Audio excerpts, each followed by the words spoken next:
And welcome to another edition of Carnivore Bites. I'm your host, Jeff Sherman, along with Dr. Eric Lopkin.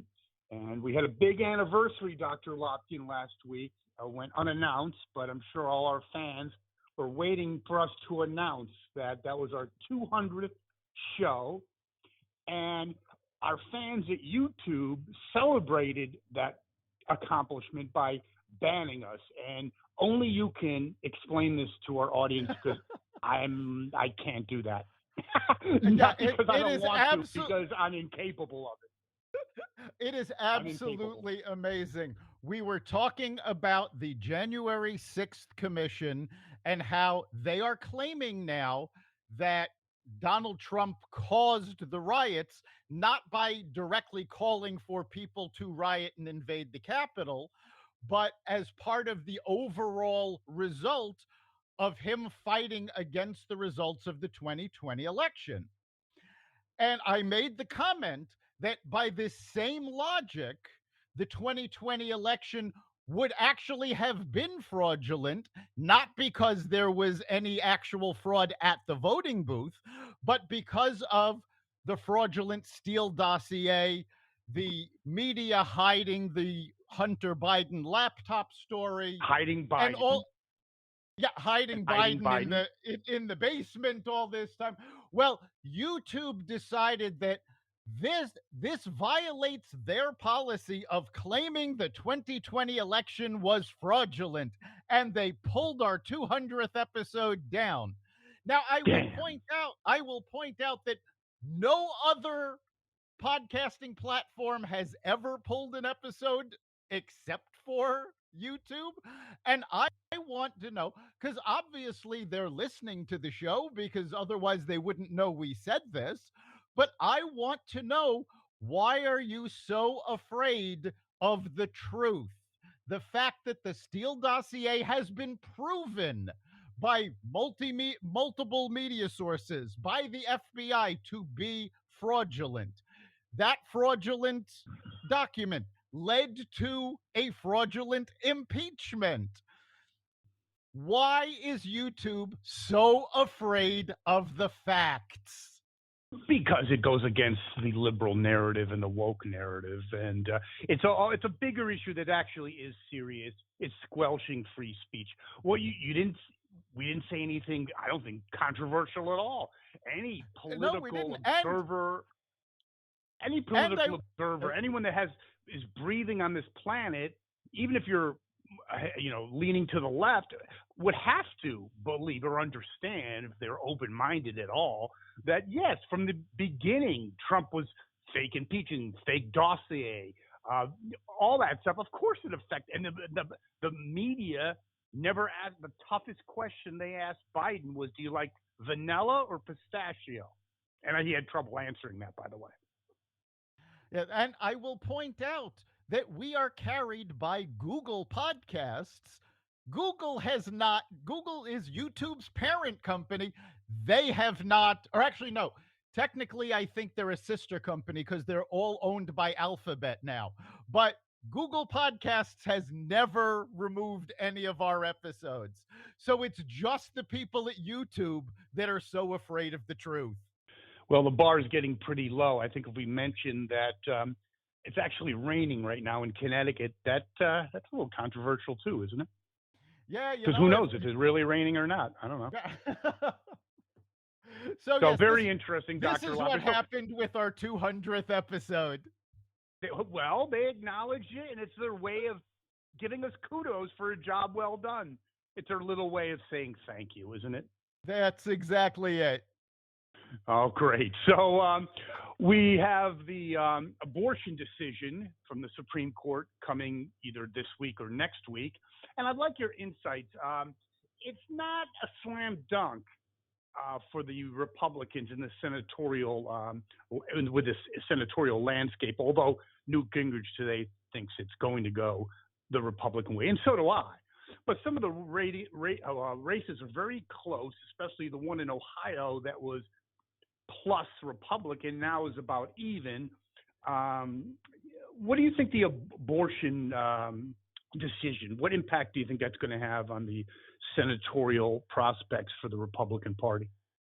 Well, I think it actually depends on what that decision is, because there has been information coming out that Chief Justice John Roberts has been looking for a way to say, yes, the Missouri law is, can stand, the 15 weeks is good, but they're looking for a way to do that without actually overturning Roe v. Wade.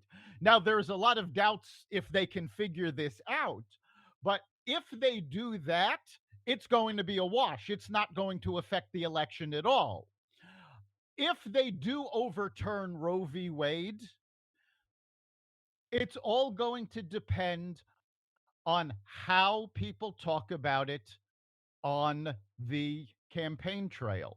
Because overturning Roe v. Wade, and the Democrats don't want you to know this, they keep trying to hide this, but overturning Roe v. Wade does not make abortion illegal. It just says the states are allowed to make their own laws.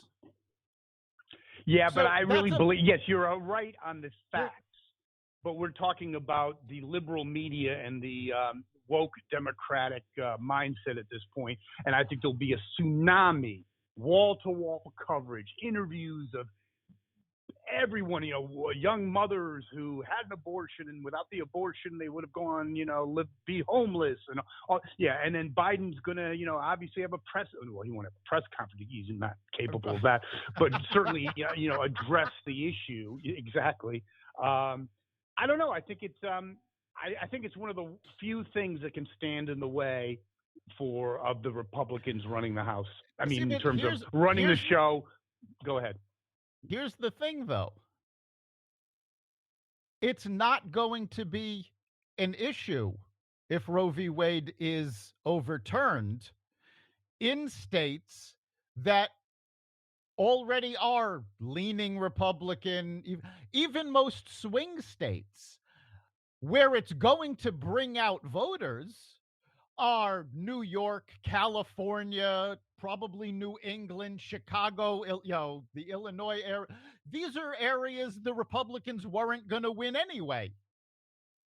I think that's a good point. And the other scenario that I think has legs, and no one really talks about it except for Carnivore Radio, and that is I think people have had it with the whole, starting with 2020, the Antifa rallies, and the destruction of the summer of 2020. I think people have had it with insanity in terms of these people demonstrating, some of the freaks that are on the surrounding the justices' houses. I mean, these people have no jobs. Yeah. I think that could impact people to say, okay, I've had enough. This lawlessness, And this craziness has gone too that far. is going to be a big factor, because pro abortion activists have threatened violence if Roe v. Wade is overturned.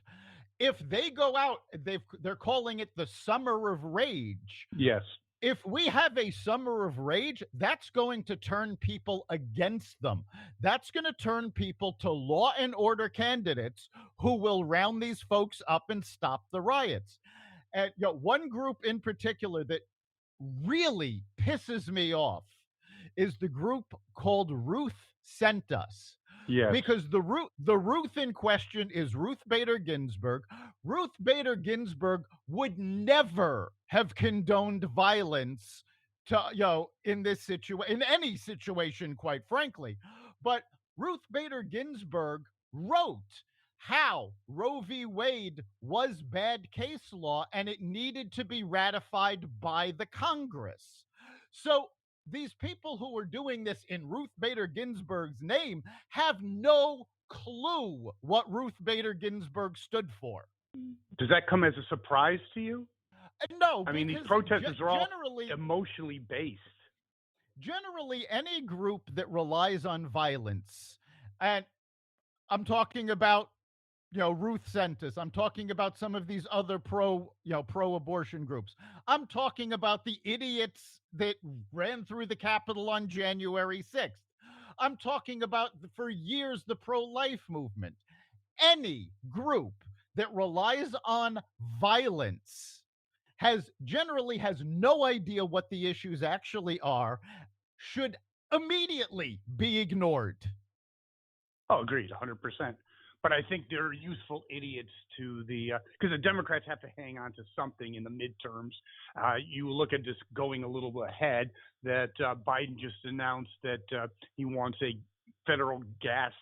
Um, he wants to amend Uh, or suspend the federal gas tax for 3 months. Obviously, that's right before the midterms. The point is, they have very little to hang on to. They're desperate, and I think they'll leverage this as best as they can to try to salvage something from the midterms. And by the way, it's Biden's future. If the midterms are a bloodbath, Dick Morris, who has some let's say personal shortcomings, but I think he's very smart in terms of his political analysis. I'm quoting him. It's not going to be a tsunami. It's going to be a tsunami with a hurricane and a tornado. So if that does happen, Biden is absolutely finished. He will be primaried and probably will not run. If the Republicans do not get the Senate, he has a life. At this point, I honestly don't think there's any chance that the Republicans are not going to take the Senate. They may only take one or two seats, but that's all they need at this point. Exactly. I mean, Biden, and the Democrats are trying to essentially distract the American public. Exactly. They don't want you talking about the withdrawal from Afghanistan. They don't want you talking about the possible recession, inflation, gas prices going up, the deluge of failed liberal policies. They don't want you talking about that. That's why they're televising January 6th hearings, because they're trying to go, oh, remember, it's dangerous to give Republicans power. That's why they're focusing on the potential of Roe v. Wade. Like, oh, let me tell you something. If Democratic politicians actually cared about abortion, there were 4 separate occasions where they had the White House, the House of Representatives, and the Senate. They could very easily have ratified Roe v. Wade and made abortion the law of the land, and then this would not be happening. They did not do it because, one, as an issue, the only thing they like about it is that it can aggravate people enough to come out and vote. So they don't. Yeah, it's one of their few. Yes, one of their few pillars left. Yeah, they don't want to ratify it because if it becomes the law of the land, it no longer motivates their base to vote. There's no question about it. They both parties, let's be fair, use abortion as a tool. The Republicans do it. I mean, the Republicans have done it too. Honestly, I mean, it really shouldn't be this rallying cry. The states do have, according to the Constitution, which does not specifically give the right of abortion, across the federal government. Based on that, then yes, the states should have the right to make their own laws. What kills me about this is the pro-choice people, and quite frankly, pro-life people too, do the same thing.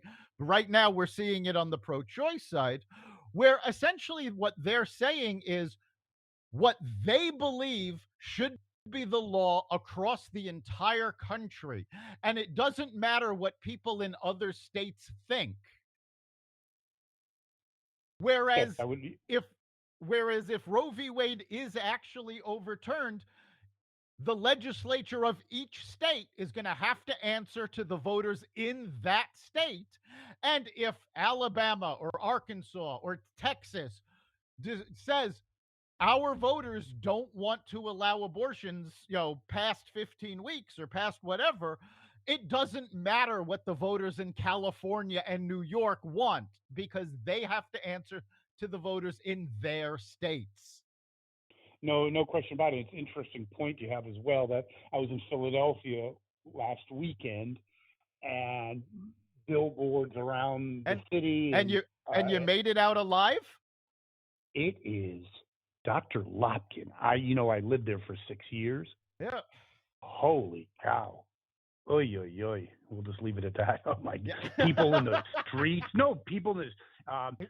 my girlfriend used a porta potty and there was syringes in it. It's not exactly how I left it, whatever, 20 years, 30 years ago, whatever it Yeah. was. God, brutal. But you do see billboards all over the place that says abortion's legal in Pennsylvania. So we'll see how this goes. We talked before about go woke and go broke. Disney at it again. Buzz Lightyear, which is one of those like shoe-ins. It's just like it's an annuity in terms of making money. It has fallen way short, and some attribute it in part because other movies have done well. You can say, well, movies aren't doing well overall. No, Jurassic Park, and there's a couple others that exceeded expectations. But Disney, leave it to them, had to have the lesbian kiss or the same-sex kiss in the movie, and I think people are starting to really take heed of that. What do you think? Yeah. It's not just this movie; it's other things. Yeah, Lightyear. And for those of you who are not familiar with the movie, basically the idea behind the movie was that this was the Star Wars of the Toy Story universe. So where Toy Story featured the toy of Buzz Lightyear, Lightyear was supposed to be the movie that toy was based on. Mm-hmm. And the same-sex kiss actually ended up on the cutting room floor. It was removed from the movie. And then when Disney stuck their nose in Florida's sex education law, where Florida said you cannot teach sex education to kids under 8, which, I mean, it absolutely amazes me that there are people who are saying, "Oh, yes, we need to be teaching kids under 8 about sex." Dr. Lobby, that's an actual question for some people. Yeah. Hello, what are you smoking? When Disney decided to try to go to war with Florida, they put the scene back. So they knew this was going to be poison, and they did it anyway to push their woke agenda. Now, let's face it, Lightyear is not a movie for adults. Adults are going to see it because they're bringing their little kids. Yes. And it goes back to, really, why are we trying to teach little kids sexuality? So, yeah, it goes back to the go woke, go broke. And Disney has been doubling down. Disney had actually announced that they were going to be moving a whole bunch of their employees from California to Florida because California is a lousy place to be doing business, and Florida right now is a great business state. Well, they announced they're postponing the move of these employees. I believe they said till 2026. The idea is they think they're going to outlast Ron DeSantis, and when he leaves office, then they'll move their employees. Well, guess what? The law's not going anywhere. Florida's not changing their mind, even in the next administration. And at this point, there's a strong possibility that Ron DeSantis may be the next president of the United States. No doubt. Plus, beyond that, is Florida, under his leadership and other people seeing Florida for what it is now. And it's a very interesting point that I heard that it used to be California. Whatever happens in California, they set the tone for what's going to happen in the United States 5 years from now, whatever, okay? They're saying, no, Florida is the new bellwether, not California.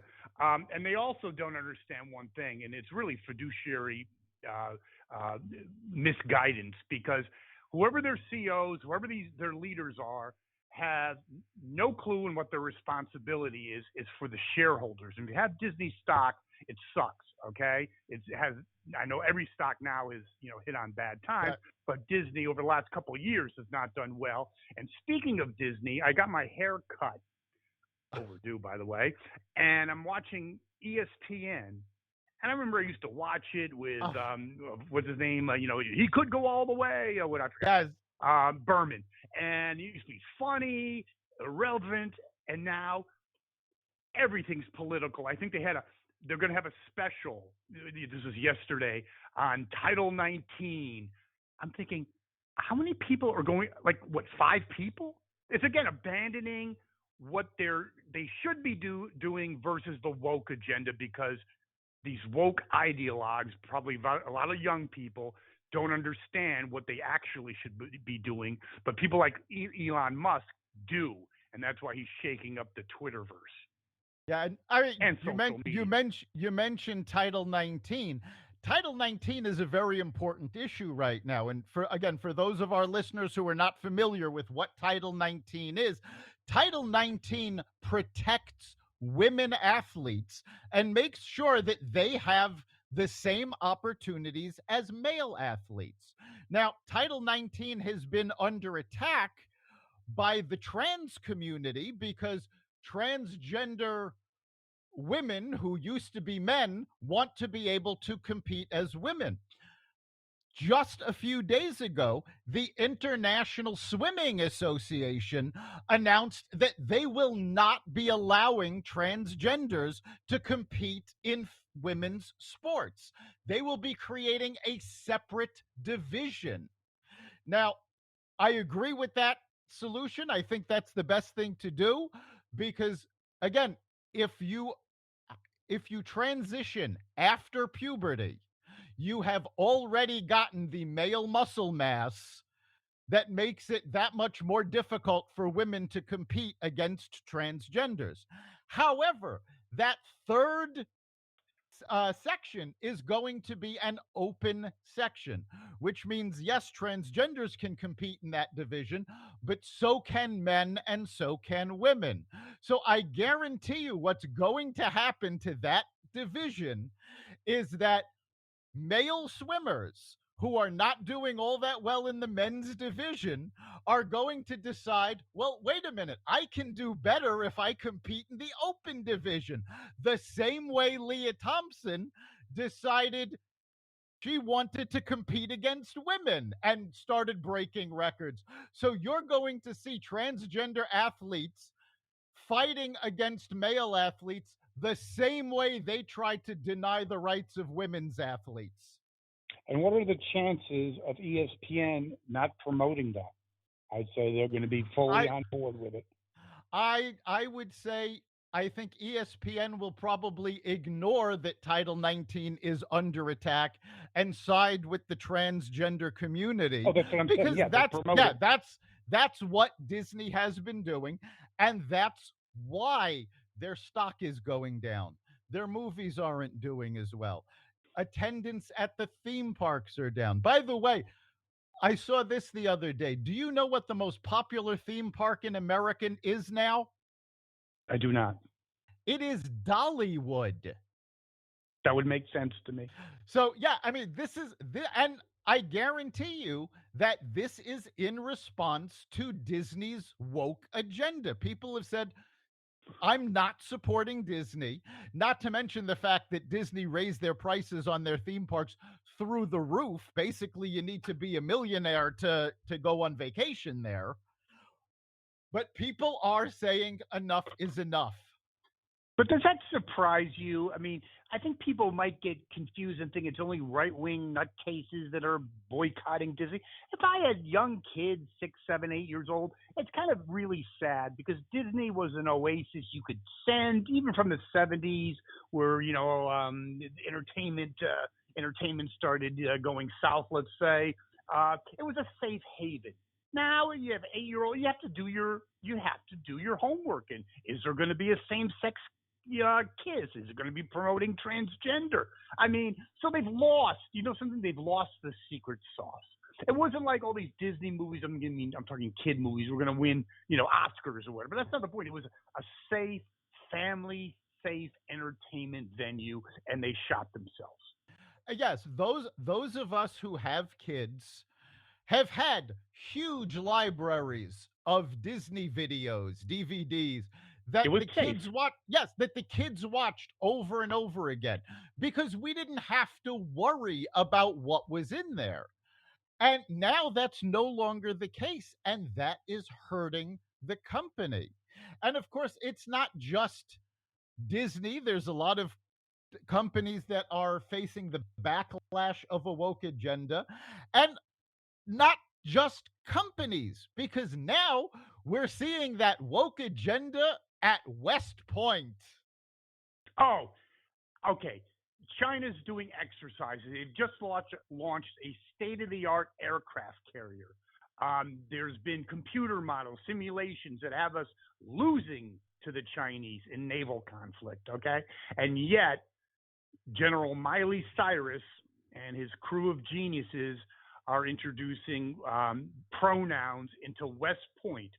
I thought there our preeminent military academy that graduated Eisenhower and Patton and others, MacArthur.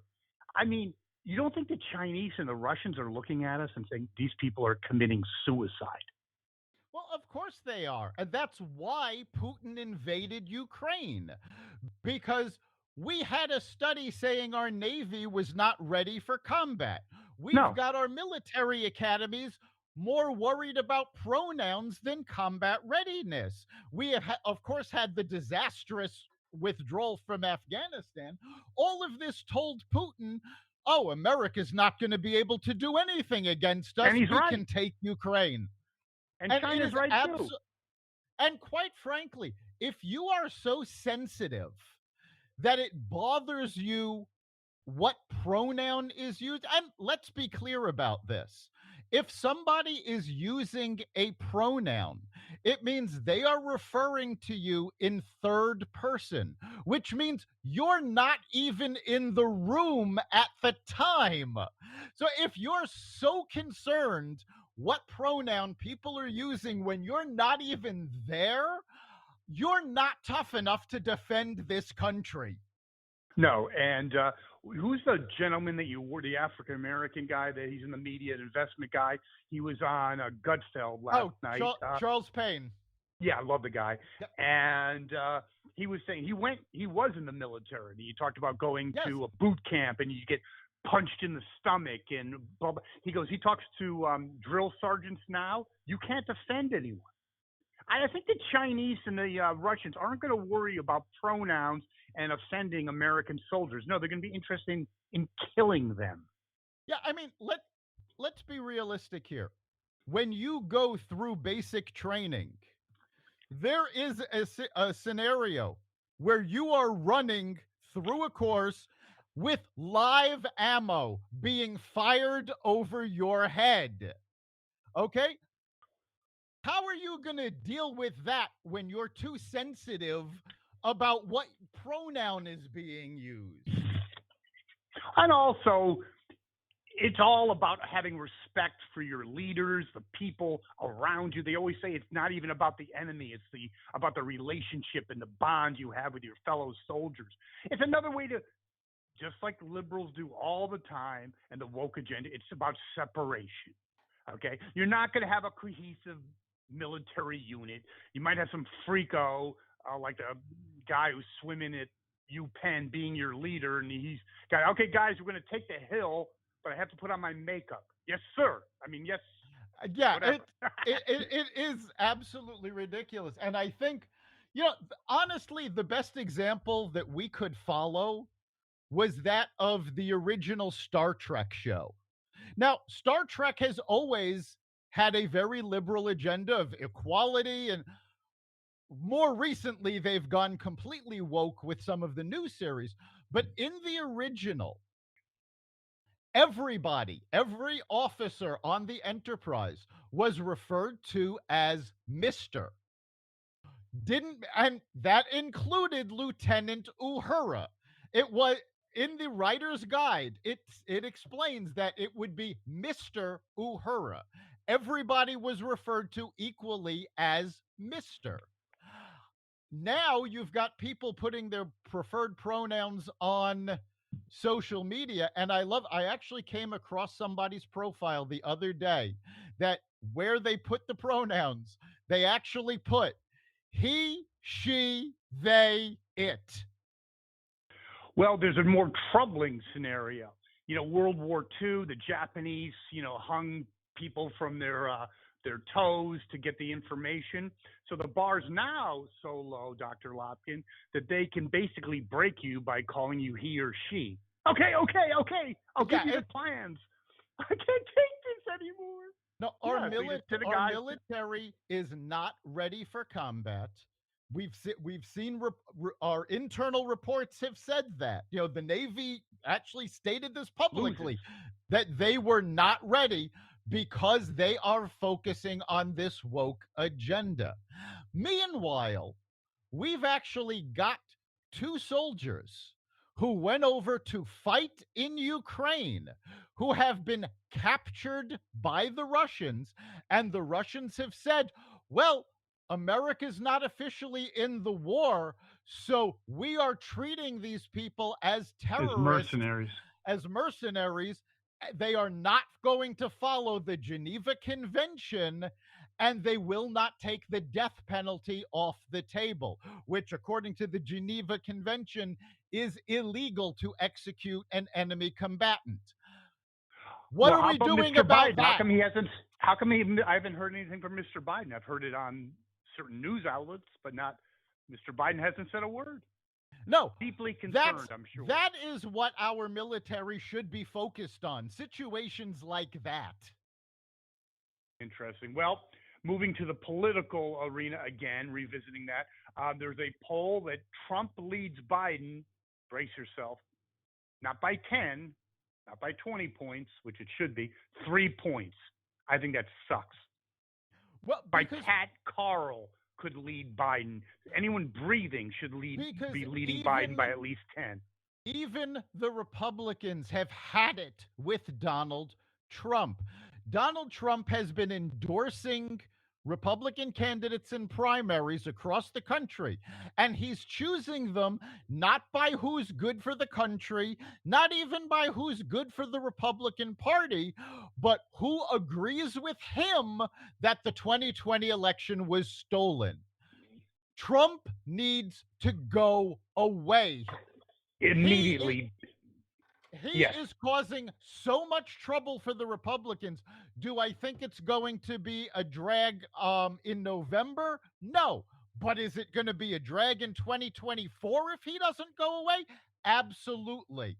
He needs to stop. If he wants to be in the public eye, he needs to stop talking about the 2020 election and focus on the fact that under his leadership, we had record low unemployment. We were energy independent. We had a booming economy. And the idiot that's in charge now has destroyed all of that. Yes, but he's incapable of it. And the fact of the matter is, regardless if there was inappropriate behavior in the 2020 election, he still lost to Biden because it never should have been that close. He lost to a mental midget who has the IQ and the capacity of a squirrel, and he lost, and he needs to just go away, shut up. And I think the other thing about it, I'd like your opinion on what this. he needs to accept, what he needs to accept is that the reason that Biden was able to beat him was because of his own ego. Biden did not beat Trump. Trump beat Trump. There is no question about it, and there was a huge Trump fatigue. I'm a conservative, that's obvious, and even I got to the point that it's like, okay, come on, just stop it. I can't take it anymore. And I think he became a little unglued at the end. I really do believe that. But he needs to go away. Go ahead. But one thing that's more salient, and that is I believe that we're not the only ones. My conservative friends, all on board with the same thought process that Trump had his time. We need to move on. I believe, and I've heard other commentators say this, and editorial pieces, Brit Hume, among others, that, yeah, he used to be the 800-pound gorilla in the room. He's big. He might be a 200-pound, but he's not the 800-pound gorilla.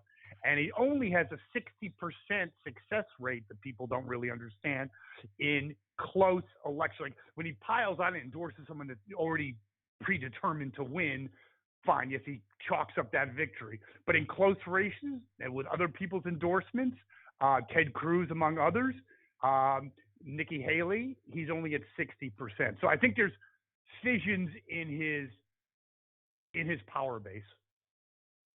Yeah, there certainly are. People are tired of the drama. And in fact, I actually know somebody that worked for Donald Trump. He his company did the signage for Trump's buildings. So he had to deal one on one with Donald Trump. He knows him. He was a huge Trump supporter, both during 2016 and 2020. And now he's going, you know what? Enough is enough. He can't get out of the way of his own ego. He needs to stop. And this is somebody that knows and likes him.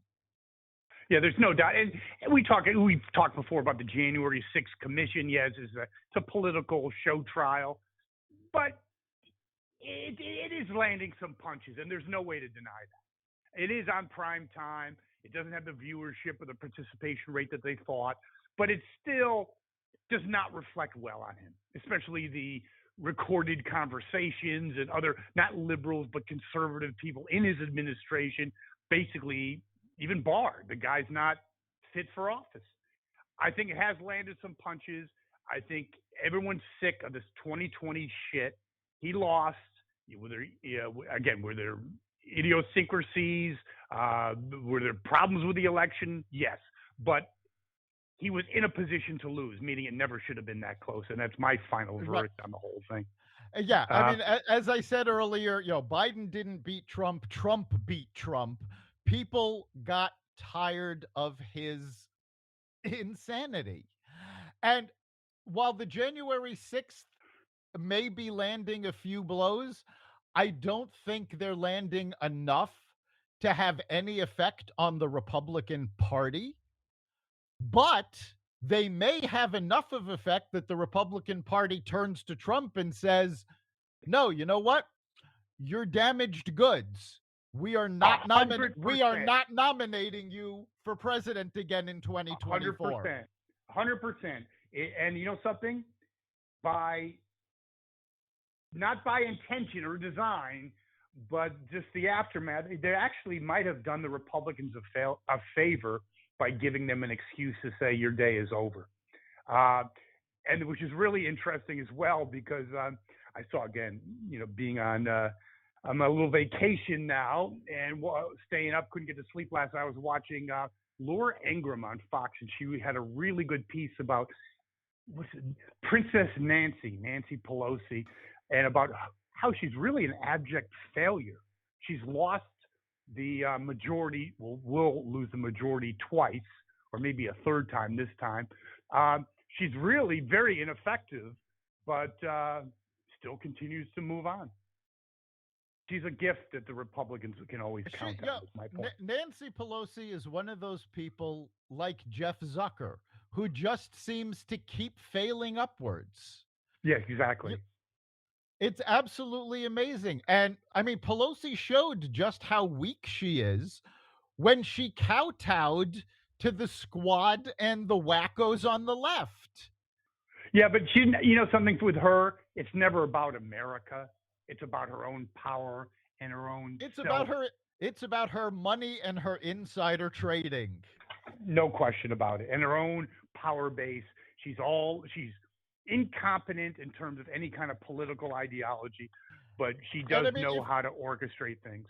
If you really want to see how big a failure Nancy Pelosi is, go visit her district in San Francisco. It is an absolute shit show. And I do not mean that metaphorically. Her district has a problem with human feces on the streets from an enormous homeless problem. Well, yeah, it speaks for itself. I would agree.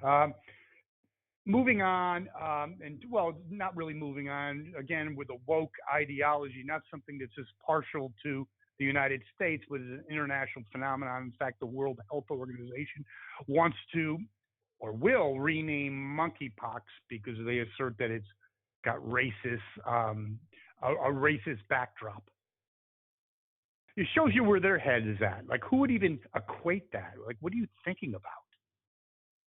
It really is ridiculous. It's like, this is a disease. Yeah. And it's a disease that, as I understand it, I mean, it's a coronavirus family of viruses. It's incubated in monkeys, which is how it originally got its name. And now, But oh, well, calling it that is racist. it And shows you who the real racists actually, are. I'm going to The- cut you off here for just a moment because I just got a news alert that Tony Siragusa from the Baltimore Ravens, ex Super Bowl champion, has just died at age 55. Wow. Any cause of death? I'm going through the release now, but it does not say what the cause of death is. Hopefully, news media will cover that later on today. But yes, he has passed away at age 55. Wow, interesting. You know something? I wouldn't be shocked if it might be fentanyl related. It could be Pain. fentanyl related. It could be related to the numerous shots that football players take to the head. There are a Well, lot of that's why I mentioned possibilities. fentanyl because of for pain relief and not being able to get, let's say, medications for by a prescription. Maybe it was forced to get things, other ways. So we'll see. It That is definitely a tragedy. it's possible. I think it's important we stress that this is speculation. All we know at this point is that he has passed away. And that's very, very unfortunate. Speaking of unfortunate, the PGA Tour, I'm a golfer, with the new Saudi Arabian entry into it, I think it's really going to have an effect on the PGA. You have a lot of people, noteworthy, top notch golfers hitting the road. Yeah, you've got top golfers who are going to this new league for a lot more money, and that's the reason they're going. And I find it absolutely hysterical that you have these people yelling, oh, how could they be playing for a Saudi Arabian league when Saudi Arabia has all of these human rights violations? And How yet, about China? these same people have no problem with the NBA operating in China and buying Nike shoes that are made with Chinese slave labor.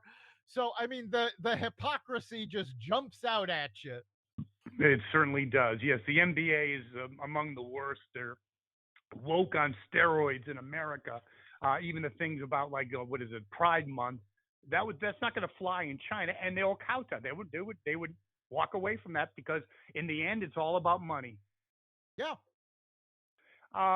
So you related a little bit to the January 6th committee. You had Colbert. He got his crew and him got in trouble for basically violating or doing trespassing, in the White House and related buildings. And it brings up a real better point. And again, having a little trouble getting to sleep last night, I was flicking through the late night channels, and I remember when I was a kid watching Johnny Carson and others that we mentioned, and it's really all of them are unwatchable. I mean, it's not funny. He went from Colbert being, I remember him on the Comedy Channel. He was relatively funny. I wasn't the hugest fan, but he was pretty funny. He was witty. Now he's just become a political mean ideologue. And I heard a really interesting critique of his show. It's when you watch his show, there's not a lot of laughing because he's not a comedian anymore. He's an activist. You see a lot of applauding, not laughing. That's a huge difference. There is a huge difference because laughing is spontaneous. When something's funny, you laugh. All of these shows, they've got an applause sign. So when the sign lights up, the audience applauds, whether it's sincere or not. So the fact that they're not getting laughs is very telling. We have the worst group of late night comedians that have been on probably in the history of television. History of television. Yes. And thanks to the streaming services, I routinely still watch Johnny Carson at night. Of course, yes. He's got a show on, it's called Antenna TV. They have the reruns. Even if it's 40 years old, 30 years old, it is 1,000% better. And it was a whole thing. We talked about Disney. It's the same thing. He was politically neutral. Probably his own ideology was a little bit to the right, but you trash Reagan, Carter. He was fun. He was a safe place again. But now you got Colbert, Kimball, and who's the one on NBC? Fallon, Jimmy Fallon. Zero talent. Okay, I saw him. He was interviewing Kim Kardashian. Horrible, not funny at all. He wasn't offensive. I'm not saying that. Zero talent. Even others that you mentioned last week, they were funny. The guy from England, he was great. It is absolutely amazing. And, Antenna TV is not available everywhere. I can't get Antenna TV. But the free version of Peacock has Johnny Carson. There's an app called Pluto that actually streams an entire channel of Johnny Carson 24/7. And watching Johnny Carson, I was absolutely tickled just watching it a few days ago, watching him go after the incompetence of Joe Biden 40 years ago. Oh my God. Well, yeah, it doesn't surprise me. Now he's obviously he's on his Z game, not A game, but he was never bright. He was always a political hack, and now you have him even in a depleted state. So, excuse me, how bad can you get? Well, we're on 101 episodes, Dr. Lopkin. Hopefully YouTube will, 201, 201, and maybe we'll get a little gift basket from YouTube. Right. It is. I'm waiting for it. Amazing. It is absolutely amazing what they are afraid of. And of course, even when we're not on YouTube, you can still find every episode of Carnivore Radio at xvadio.com/podcasts, the Carnivore Radio website, Apple Podcasts, Google Podcasts, Spotify, iHeartRadio, Stitcher, Amazon Music, Audible, and wherever you find podcasts. Well, congratulations, Dr. Loppian, on 201, the batting average of Dave Kingman. Remember him? Yes, I remember Dave very well. And our next milestone comes up in just a few weeks, because when we hit, I believe it'll be about 209 episodes. That puts us at 200 episodes above anything that ran on CNN Plus. There you go. That should be, yes, that will be our crowning achievement. Well, that's pretty low, isn't it? We could do better than that. Well, thank you, Dr. Lopkin, and we'll be back next week. We'll see you then.